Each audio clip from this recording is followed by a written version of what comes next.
Hi there, I'm Mabel Zhang. You're watching the World Healthcare Congress Interviews Studio, and we are so pleased to have Stephen Elek in the studio today. He's a partner in the healthcare practice in the Transaction Services Group of Pricewaterhouse Coopers. Thank you so much for being here. Thank you for having me. Can you describe to me what the climate is like in terms of transactions? Very active? Yeah, I'd say the healthcare provider and payer climate is very active. We have providers across the country talking to other providers. Seems like everyone is talking. They're trying to sort through which strategic direction they should take. Likewise, payers have been very active in transactions within the payer space, but also payers looking at providers.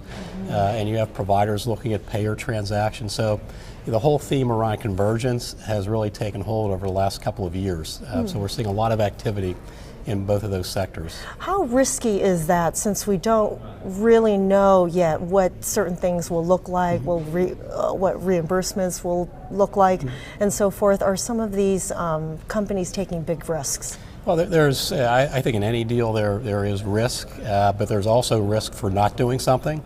Because you want to be the first mover or second mover.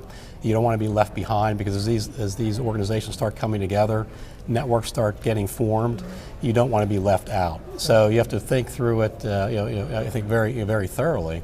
But you'd be remiss not to be moving forward in this direction. Okay, so what is the diligence process when you're looking at a health system transaction? Well, first, there are quite a number of people that are involved in the process. You got the leadership of the organizations at the board level, senior executive level. You have the advisors from the investment bankers, accountants, lawyers. You have other constituencies that you need to make sure you're prepared to deal with during the deal process, and be prepared to be proactive with that.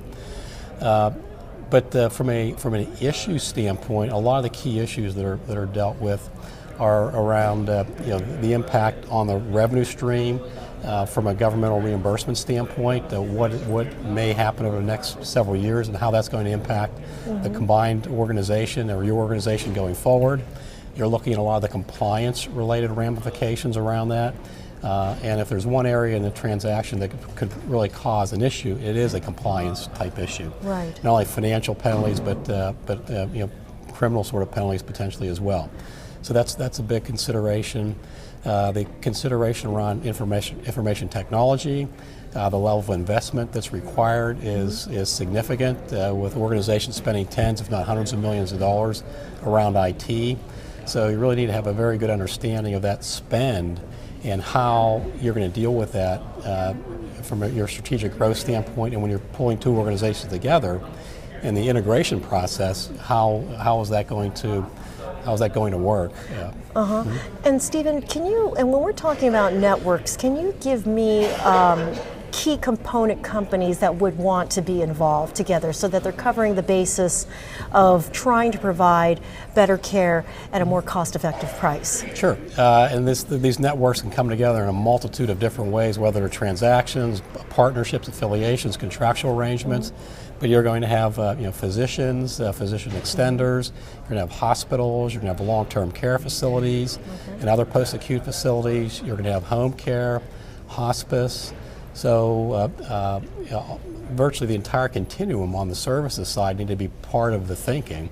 And then the whole payer reimbursement part of the equation as well is critical. So you have to have all those components, or all those partners on your dance card, and if you are left out, it'll be very difficult to operate in the new landscape as we're seeing it evolve. Yes, yeah, you really need to think through what sort of relationships you're going to develop with these different organizations and how you're going to do it. And how much time do you think companies have before they're left off the dance card? I think, well, depending on the situation, but I think over the next 1-2 years, you really need to get this sorted out and do it. It's fast. It's not years. It's months or maybe 1 or 2 years to kind of really get the strategic direction figured out, set, and be in the market and being active. Because this is all happening as we speak. It has been happening over the last 1-2 years or so. Okay. Anything else that you've noticed in the marketplace that you want to leave our listeners with?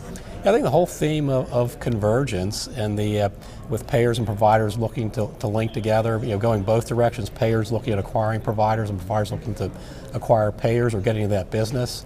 And then the whole opportunity around the government space with the expansion of Medicaid, the health insurance exchanges, the opportunity around dual eligible population. So I think the whole government programs area is a huge opportunity as well for organizations. Okay, Stephen, thank you so much for stopping by today. Thank you. Appreciate your time. And I'm Mabel Zhang. Thanks so much for watching.